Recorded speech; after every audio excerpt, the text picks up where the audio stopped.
નમસ્કાર વિદ્યાર્થી મિત્રો, સાર્થ એજ્યુકેશનમાં તમારા દરેકનું સ્વાગત છે. આજે આપણે ધોરણ 9 અને ધોરણ 10 બંને માટે ખૂબ જ અગત્યનો એવો ટોપિક ઈમેલ રાઇટિંગ શીખવા જઈ રહ્યા છીએ. સૌપ્રથમ આપણે મેલ શબ્દ સમજીએ. મેલ શબ્દનો મતલબ થાય છે લેટર, પત્ર, પત્ર લેખન. આ ટોપિક ધોરણ 10 માં અને ધોરણ 9 માં 5 માર્કમાં પૂછાય છે અને શીખવો ખૂબ જ અગત્યનું છે. અને આ પ્રમાણે તમારે ધોરણ 11 અને 12 માં પણ ઈમેલ છે એ પૂછાશે. તો સૌથી પહેલા આજે આપણે એવી રીતે શીખશું કે તમે છે એ કોઈ પણ બીજા ઈમેલ પૂછાય તો પણ આ ઈમેલ જે તમે આજે આ વિડીયો શીખશો એના આધારે તમે બીજા પણ લખી શકો. એટલા માટે સૌથી પહેલા તેની સૂચના સમજીએ કે સૂચના છે એ સમજવી ખાસ અગત્યની છે કે કોણ ઈમેલ લખે છે, કોને લખે છે અને શા માટે લખે છે. આ સૂચનામાં છે એ તમારે જાણવું ખૂબ જ અગત્યનું છે. એટલે આ રીતની સૂચના હશે. જો અહીંયા સૂચના લખેલી છે, પૂજા Joshi writes an email to her friend Manisha Patel to invite her for the birthday party. એટલે એક ફ્રેન્ડ જેનું નામ છે પૂજા જોશી એ એની ફ્રેન્ડ મનીષા પટેલને બર્થડે નું ઇન્વિટેશન આપવા માટે ઈમેલ લખે છે. Email address is manisha087@gmail.com. આ ઈમેલ એડ્રેસ છે. આ ઈમેલ એડ્રેસ ઉપર પૂજા છે એની ફ્રેન્ડ મનીષાને છે એ ઈમેલ લખશે. આ જે છે draft an email in your words. તમારે આ ઈમેલ છે એ તમારા શબ્દોમાં લખવાનો છે. હવે આન્સરની શરૂઆત છે એ આ રીતે કરવાની છે. સૌથી પહેલા ટુ એટલે જેને ઈમેલ લખવાનો છે એ. કોને ઈમેલ લખવામાં આવે છે તો કે મનીષાને. તો મનીષાનું ઈમેલ એડ્રેસ છે એ અહીંયા જે આપેલું છે એ તમારે છે એ સૌથી પહેલા લખવાનું છે.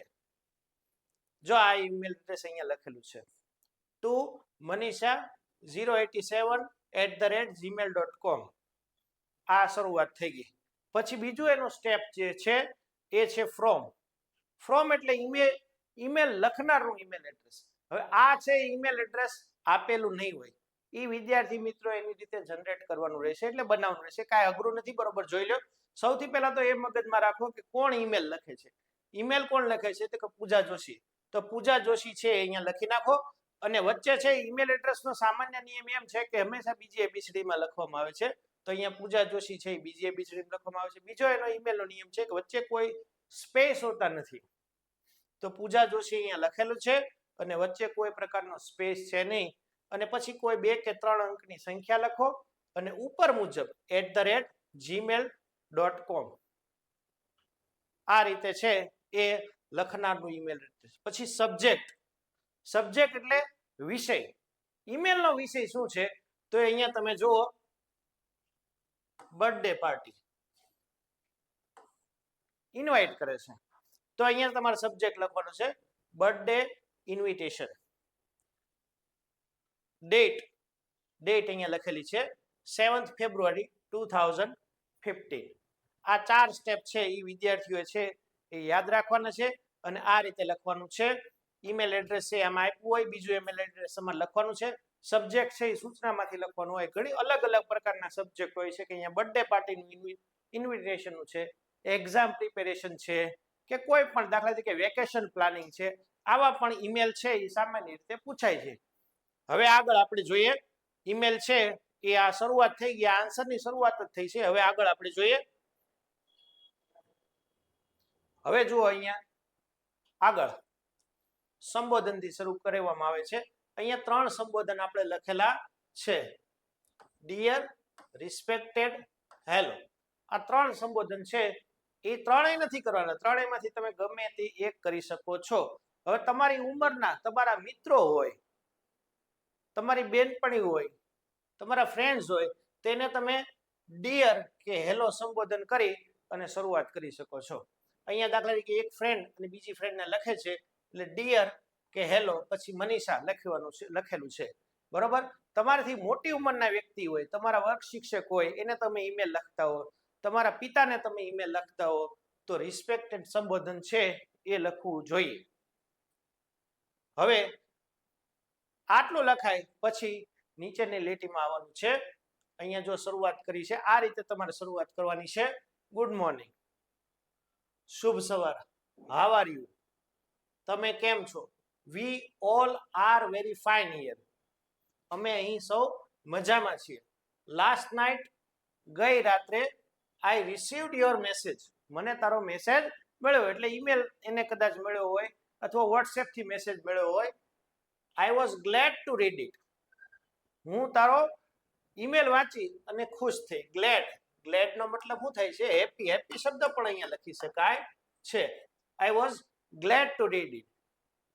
Thank you for your email, તારા ઈમેલ માટે ખૂબ ખૂબ આભાર. અહીંયા કાઉન્સ છે એ કરેલો છે. એ કાઉન્સ શા માટે છે એ હમણાં તમને સમજાવવામાં આવશે.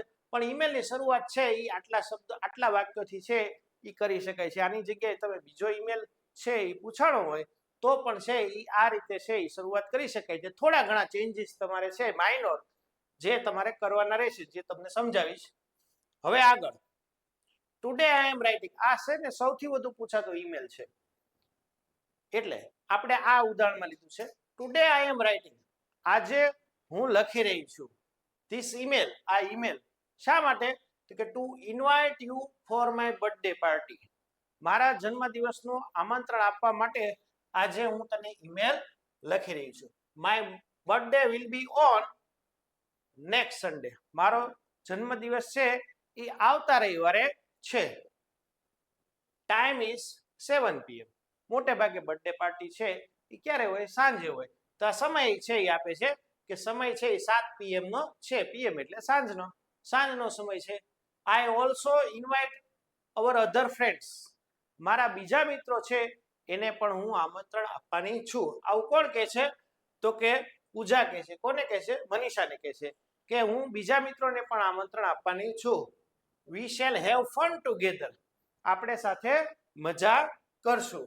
વી shall have take tasty food together, આજે આપણે સાથે રાત્રે સ્વાદિષ્ટ ભોજન પણ લેશું. આટલું છે એ લખી શકાય છે. પછી નીચે છે ઈમેલ પૂર્ણ કઈ રીતે કરવું તો એના માટે છે ગીવ માય રિગાર્ડ્સ, રિગાર્ડ્સ એટલે પ્રણામ.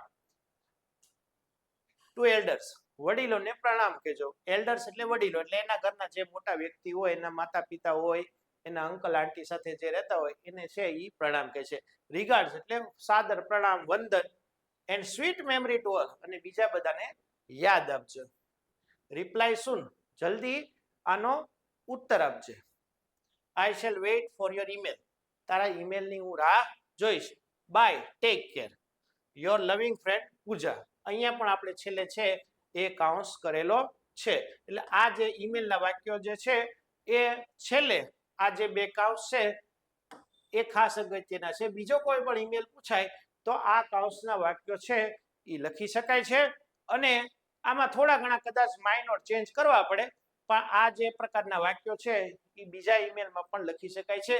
અને વચ્ચે છે એ સબ્જેક્ટ રિલેટેડ તમારે લખવાનું છે.